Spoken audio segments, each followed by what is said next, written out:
Welcome. So there's a saying, isn't there, that madness is doing the same thing over and over again and expecting a different outcome.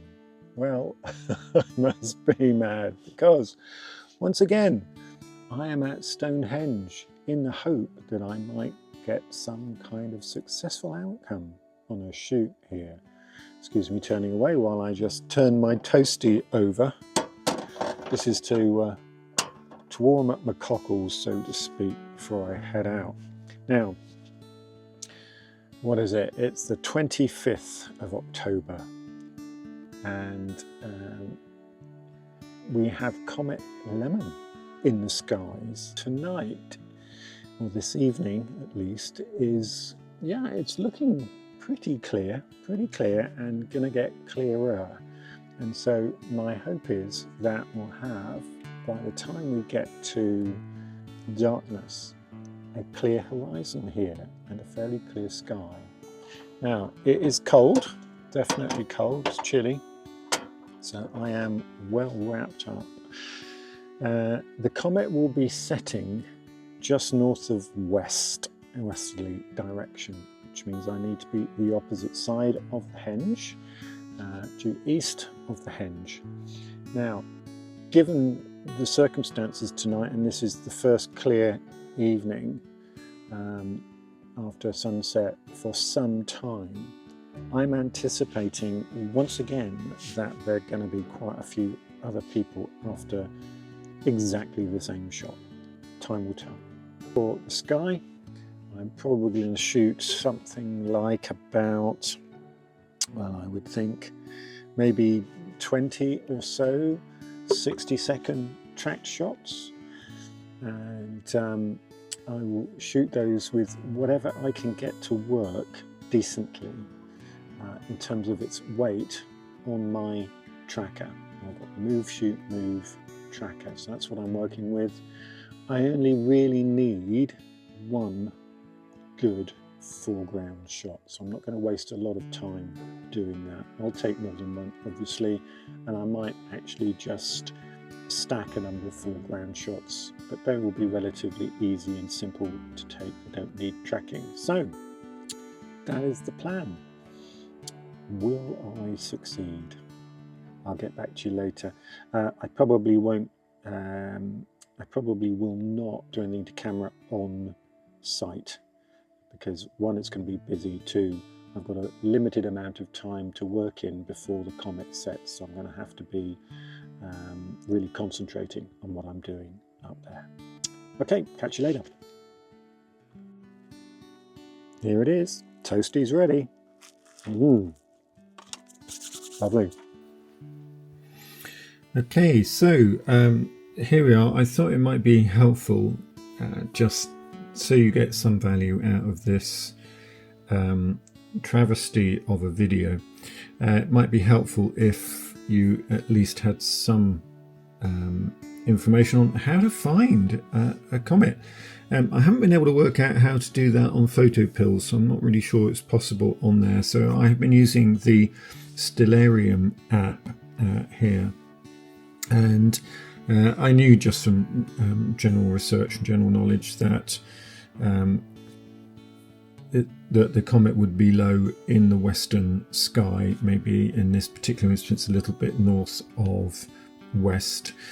And so I opened up the Stellarium app here, and a good start to navigate by for this purpose is Arcturus. If you want to find Arcturus, and it's sort of the other bright star just above it, which is Boötis A, I think that's it, Boötis A, or Epsilon Boötis A.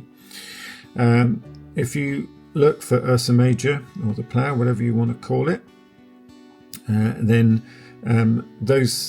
that pair of stars are just a little bit west of the Plough. And then, so if you then take this pair of stars and then you draw a line directly to the west of the top one of Boötis A, then you will find that if I zoom in here, that you will come to Comet C/2025 A6 brackets Lemmon, and there it is. So it's relatively easy to find. You cannot see it really with the naked eye, so you do need to know, therefore, where in the sky you ought to be pointing your lens. And then once you've found it in camera, so to speak, then you can start to adjust your composition. So that's how I went about it. Hope that is useful for you. Oh dear, I am back in the van, as you can see, and well, the place was not exactly overrun with photographers. It's actually just me. It was the only one there, and I kind of started to think maybe they all knew something that I didn't. I checked my weather app again, and what had been predicted to be clear skies when I needed them to be, now going to just cloud over, and by 9 p.m. Fully clouded over and rain. And I just think, how does it change so much between this afternoon and early evening? I don't know. There we go. So it's kind of looking like another wasted journey at the moment, but I'm going to sit here for a while. I'm here now, and I'll keep checking the weather app and if it and the sky itself, and if it starts to look like it might be on, then I shall get out and take some pictures. Hello, this is future Nigel here, and I thought I'd give you an update from the office for a couple of reasons.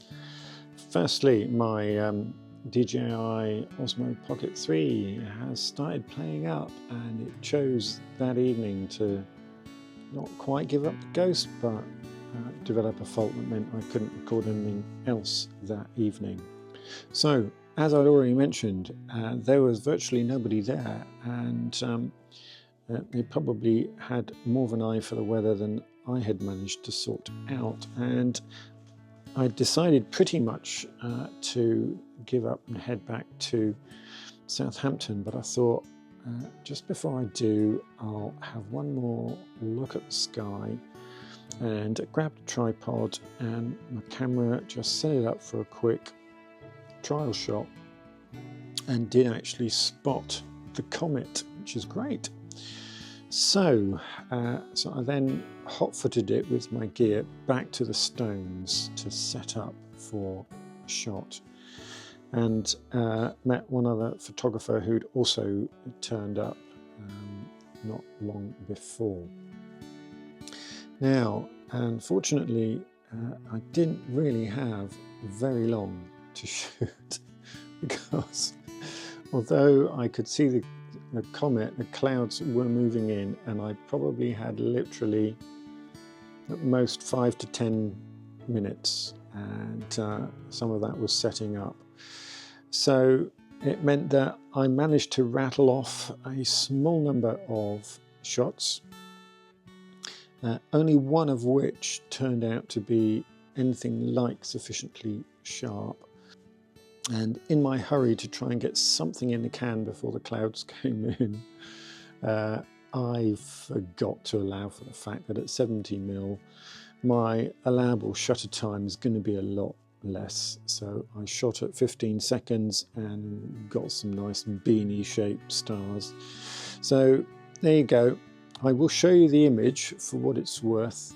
So there's not too much to tell you about the setup on this, because I just didn't have time.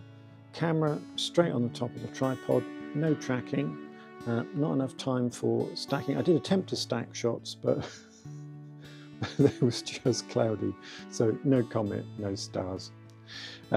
So 15 seconds, which as I mentioned was too long, 70mm focal length, ISO of 4000, and the widest aperture that this lens happened to have, which was f4. I haven't been able to stack it because there were no other images to stack with it. It's got beanie shapes, but nevertheless, I think it's quite a nice image. It's just a shame that I didn't have time to play around and get it right. And so this is what you get if you're shooting a comet with those settings.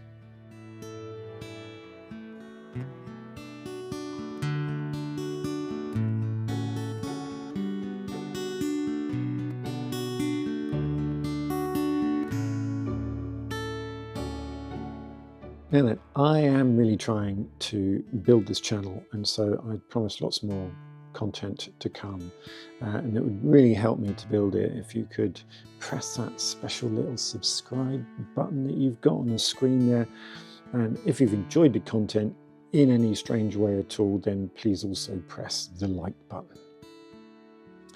So I will, though, get back to you with another video fairly soon. I've just been down to Corfe Castle as another story to have another go at shooting this comet.